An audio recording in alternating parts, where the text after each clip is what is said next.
Hi guys, welcome back to another video. We are in our Marie Kondo and the KonMari method month, and so we are continuing that. And if you haven't been following it and you want an overview of what that process is and who Marie Kondo is, please check out the other videos here on YouTube or on Instagram or on Facebook. I guess I'm posting it kind of everywhere. But hello, my name is Jamie. I am the J and JLOVES, where I share all the things I love, because if I love it, maybe you'll love it too. And of course, sharing is caring. So today we are still in our overview. We're going to be in this overview about the process for the next few days before we dive in and actually start doing our tidying marathon, right? And today we're going to talk about the order of categories. So yeah, so there's again, please get the audiobook or the online course or whichever method, research her on YouTube, all kinds of things. All of the links will be in the YouTube description. So if you're on Instagram, please head on over to the JLOVES YouTube channel if you're trying to get access to all of the links. All right, so let's get started. So the first category is the category of clothing. And so again, it's important to go through the order and go through the process, right? So, and we'll talk about the process a little bit later, but the first category is clothing, and what it's doing is it's making it from the easiest to the most challenging, right? So believe it or not, our clothing is the easiest thing for most people.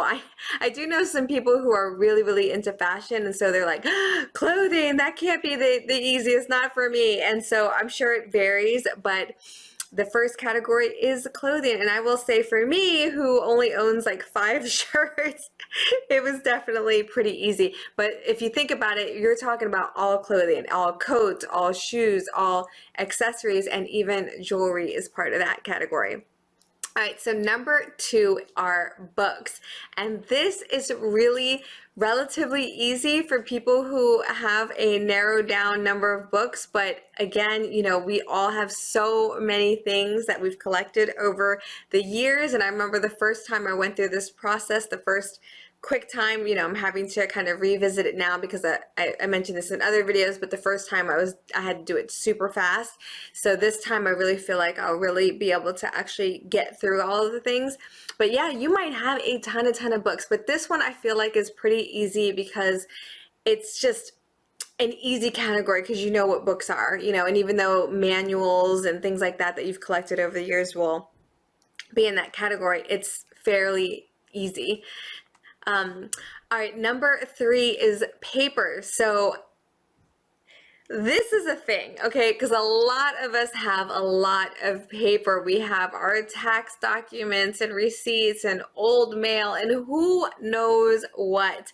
But yes, paper. Imagine every single piece of paper that you own and going through all of it once and for all, quickly and swiftly, so that we can clear the clutter out of our lives and be left with all spark joy stuff.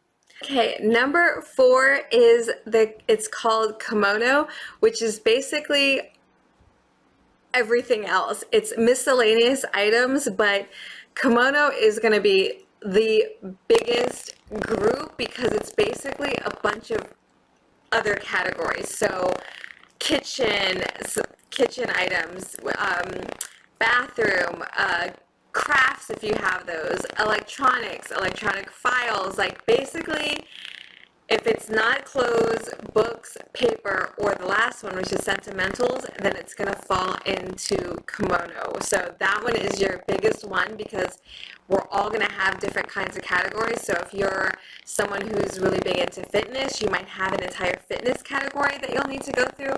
If you're someone who's into arts and crafts like I am, then you're going to have an arts and crafts category to go through. So basically kimono is that catch-all for everything.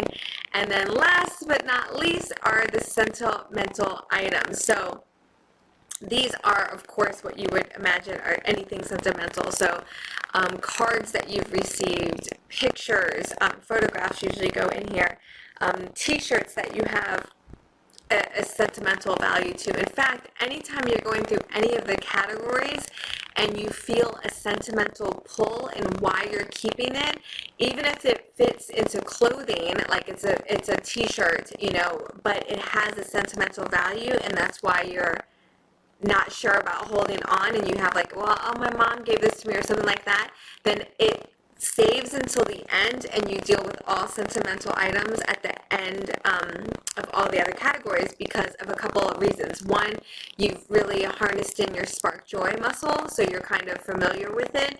And then two, also just because flat out it's the hardest one in the hardest section to deal with. So that is pretty much it for the order of categories. Come back tomorrow. We're going to go over a really quick overview of what the process looks like. Not the process of like the beginning to end, because we're doing that now, but the process of actually once you are ready, or once we are ready to get started on one of these categories like clothing, I'm going to walk through the process that we go through for each time you go to sit down and get ready to do a category. So that's going to be pretty cool. So that is all, folks. Thanks so much. I love you. Let's get excited about our upcoming Tidying Festival. I am certainly excited. I actually just found some pictures from the first go around that I did it, and I'm like, oh my gosh, I cannot wait, because I miss that lifestyle that I felt like I had in terms of just feeling super free and super light. So I am excited. I hope you are too, and love you. I hope you're doing well, of course, doing fantastic, and I will hopefully see you tomorrow. Mwah.